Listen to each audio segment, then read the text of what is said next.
Assalamualaikum warahmatullahi wabarakatuh. Perkenalkan, saya Muhammad Abdul Aziz, NIM 136181036. Di sini akan mempresentasikan tugas 3 tentang rekonstruksi trajektori antar planet. Di sini saya mengambil misi Maven dari NASA, di mana misi ini bertujuan untuk meluncurkan satelit dari bumi ke planet Mars. Nah, ini salah satu kutipan yang sangat keren menurut saya dari Carl Sagan. Jadi di suatu tempat, sesuatu yang sangat hebat itu menunggu untuk ditemukan. Nah, makanya ini kata-kata saya kutip karena sesuai dengan misi Maven yang ingin menyelidiki tentang planet Mars ini. Nah, mungkin masuk ke outline dulu.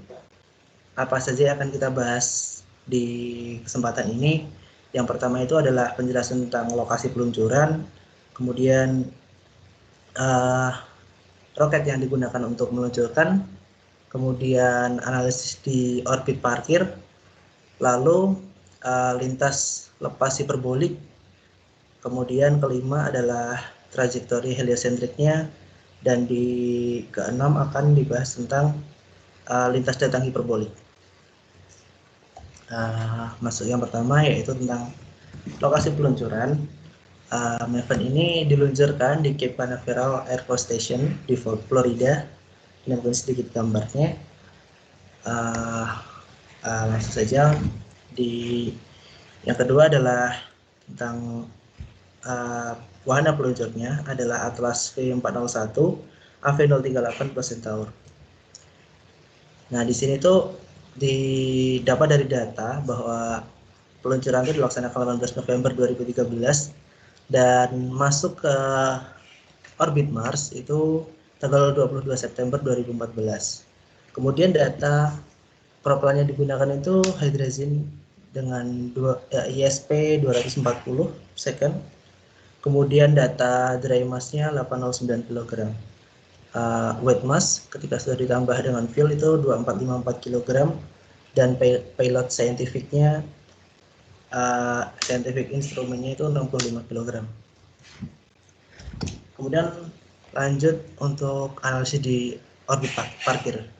Sebelumnya ini data yang saya gunakan untuk perhitungan-perhitungan yang akan dilakukan mulai dari mu masing-masing Earth, Bumi, Mars, dan Matahari, kemudian radiusnya, serta jarak Bumi dan Mars dari Matahari. Itu yang jarak Bumi itu ketika keberangkatan satelit, dan jarak Mars ke Matahari itu ketika satelit tiba di orbit Mars.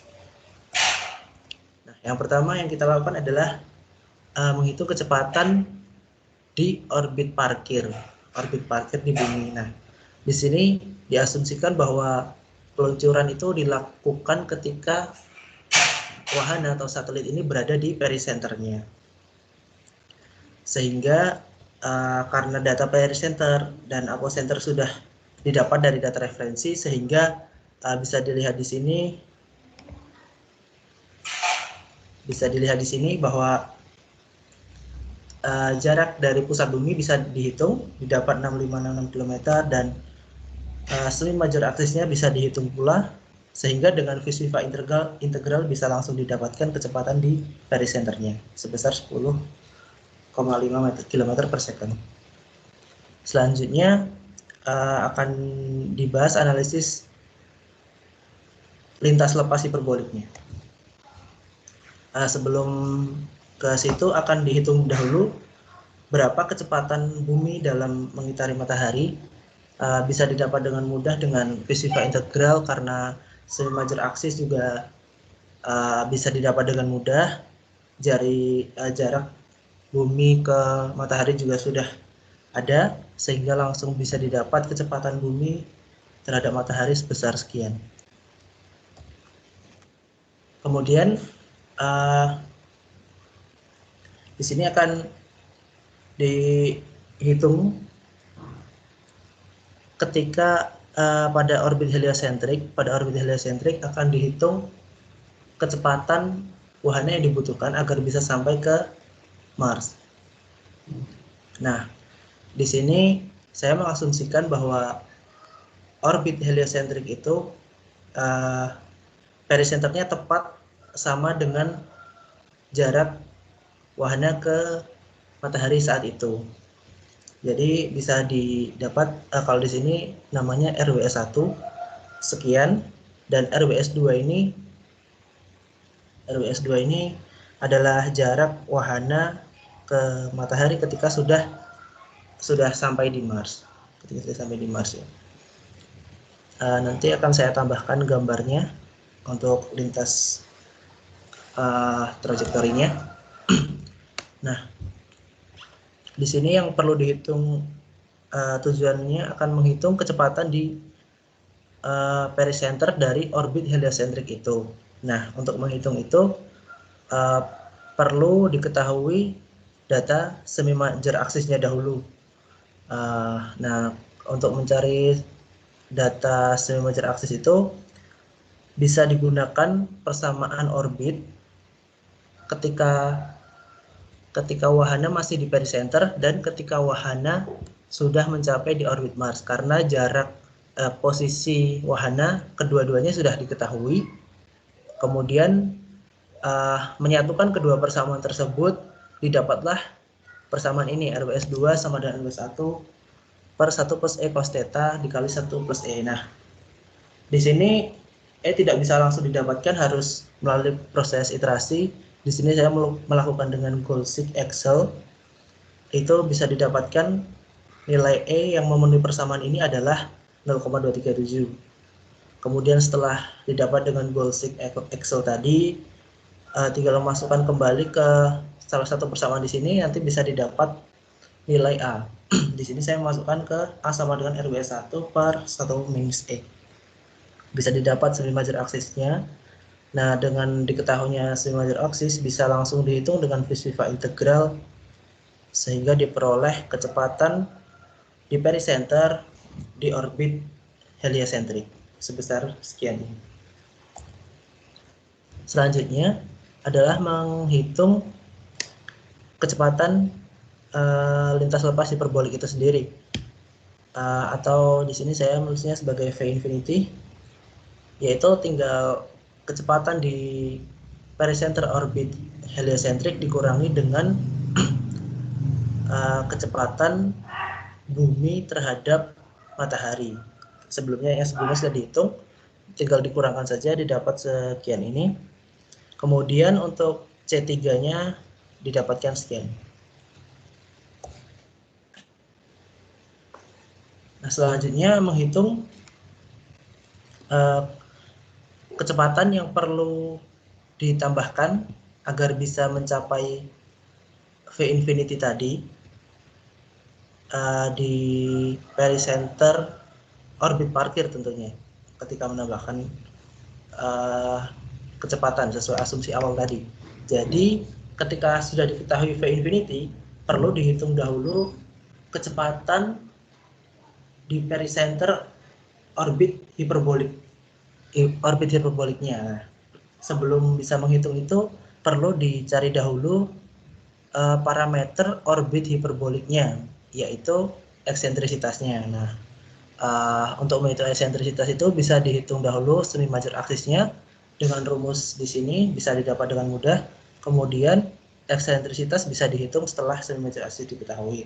Kemudian ketika eksentrisitas sudah dihitung, bisa langsung digunakan persamaan ini untuk menghitung V pada orbit hiperbolik di pericenternya. Nah, setelah itu diketahui, kemudian penambahan kecepatan yang diperlukan bisa langsung dihitung, yaitu selisih dari kecepatan pericenter hiperbolik tadi dikurangi kecepatan wahana terhadap bumi yang sudah dihitung sebelumnya. Didapatkan 1,031 km per second. Nah, setelah penambahan kecepatan sudah dihitung, bisa dihitung juga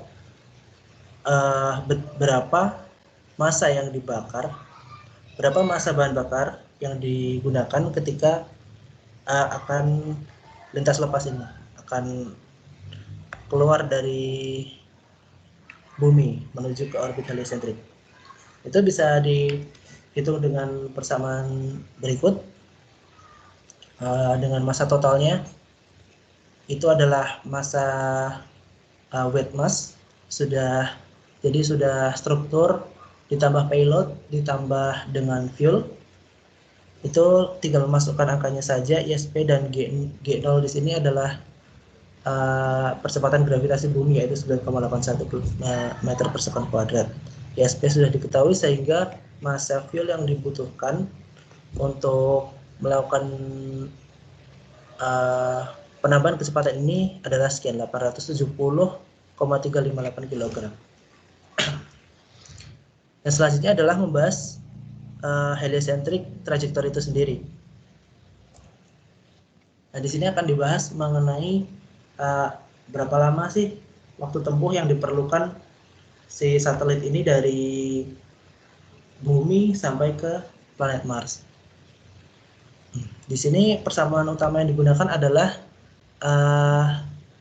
dari Kepler, yaitu hubungan posisi kedudukan dan waktu. Bisa dilihat sini N delta T sama dengan E dikurangi eksentrisitas sin E. Nah, di sini bisa langsung dihitung untuk nilai E kapitalnya dengan sudut theta. Nah, sudut theta di sini tuh sebenarnya kalau dari grafik trajektori yang akan nanti saya tampilkan itu sebenarnya 240 derajat untuk sampai ke Mars. Namun di sini perhitungan dilakukan agar tidak menghasilkan waktu yang negatif, akan digunakan 120 derajat dahulu, baru nanti akan dikurangkan dari periode. Jadi periode dikurangi waktu yang didapatkan dari hasil ini. Begitu cara kerjanya biar dapat waktunya itu positif, nggak negatif. Nah, langsung memasukkan eksentrisitas orbit heliosentrik tadi sudah didapat 0,237 itu, tetanya dimasukkan dan didapat nilai E sekian. Kemudian untuk nilai N itu juga bisa dihitung dengan rumus ini. Tinggal masukkan nilai saja. A ini semi major axis untuk orbit heliosentriknya tadi sudah didapatkan, sehingga diperoleh sekian, sehingga delta T dari pericenter atau theta 0 derajat ke theta 120 derajat adalah sebagai berikut. Kemudian akan dihitung periode untuk melakukan satu putaran dari orbit heliosentrik itu, elips heliosentrik. Orbit elips heliosentrik tersebut dengan rumus berikut. Setelah didapatkan periodenya, maka delta T yang dibutuhkan dari theta sama dengan 0 atau pericenter ke theta sama dengan 240 tinggal dikurangkan saja. Didapat 414 hari.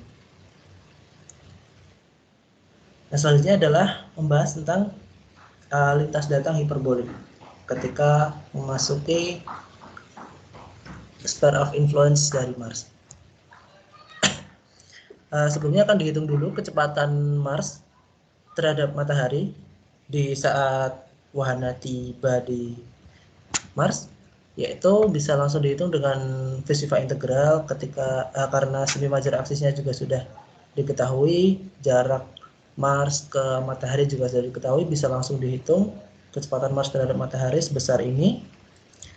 Selanjutnya ini akan dibahas ketika wahana yang tadinya dari orbit heliosentrik memasuki sphere of influence dari planet Mars.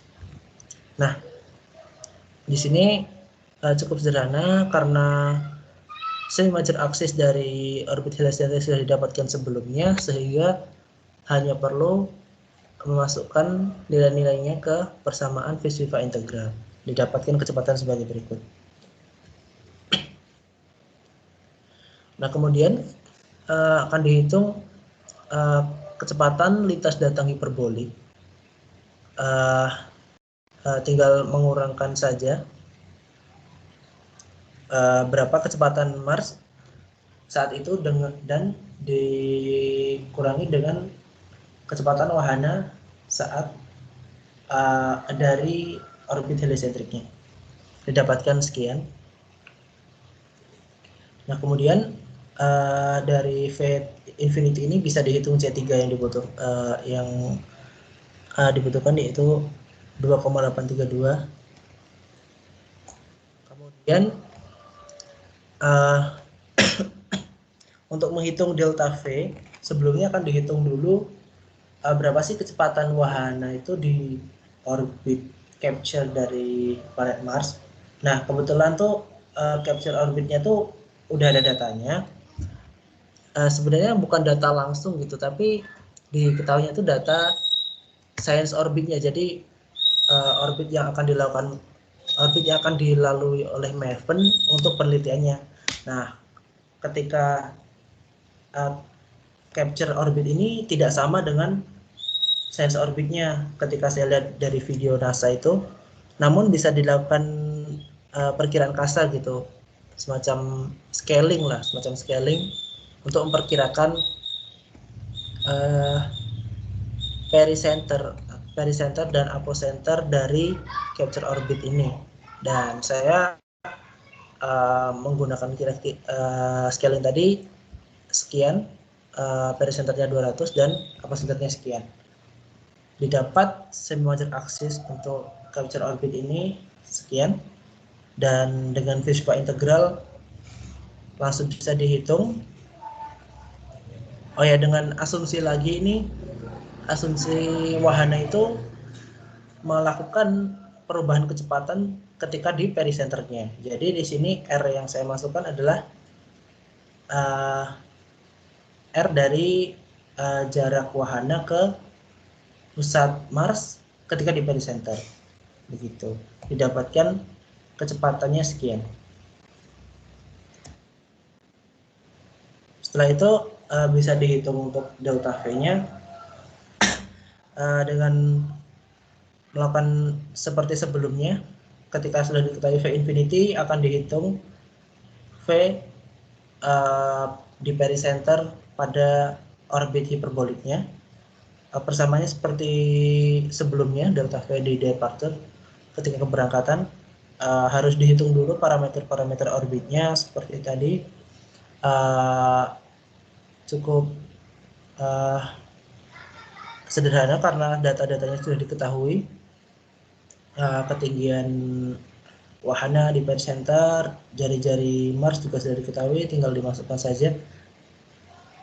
Bisa didapat eksentrisitas dari orbit hiperboliknya. Nah, ketika eksentrisitas hiperbolik sudah didapatkan, kecepatan di pericenter pada orbit hiperbolik sudah bisa dihitung, didapatkan hasil sekian 5,215 km per second. Nah, kemudian delta V tinggal dilakukan selisihnya saja, didapatkan sekian 0,611 km per second. Selanjutnya akan dihitung berapa bahan bakar yang dibutuhkan ketika fase kedatangan ini, ketika masuk ke Mars.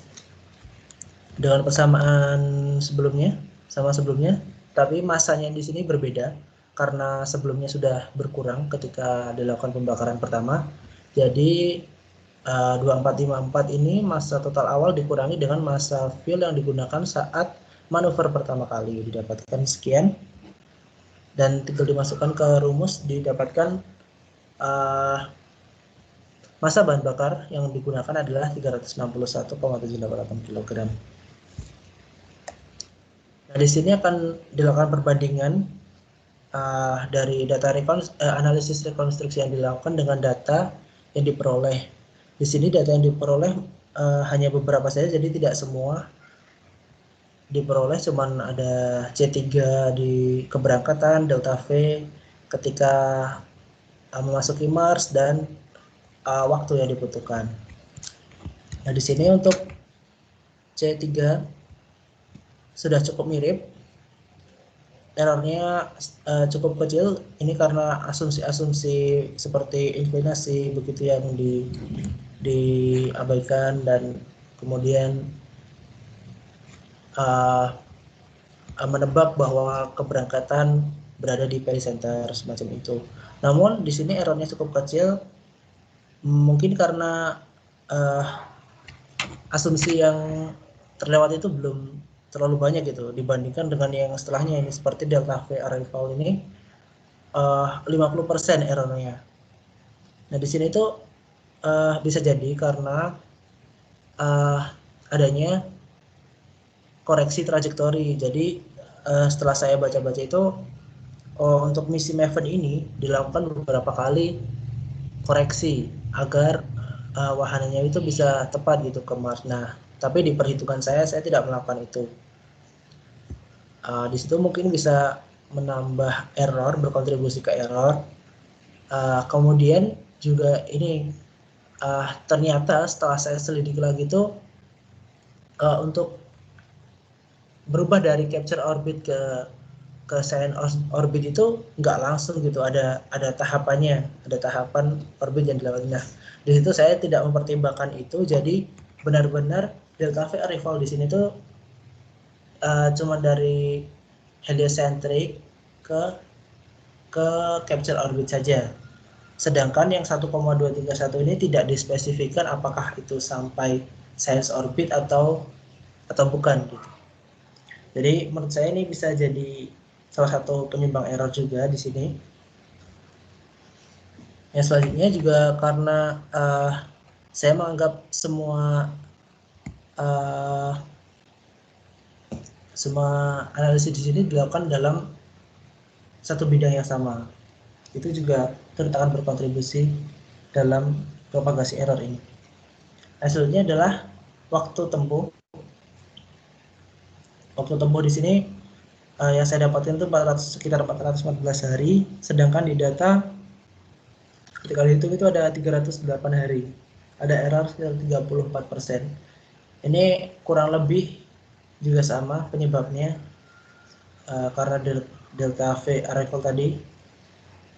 Di situ juga banyak asumsi, sehingga waktunya pun juga pasti nggak sama gitu, karena banyak penyederhanaan. Begitu pembahasannya. Nah, mungkin sekian presentasi dari saya. Terima kasih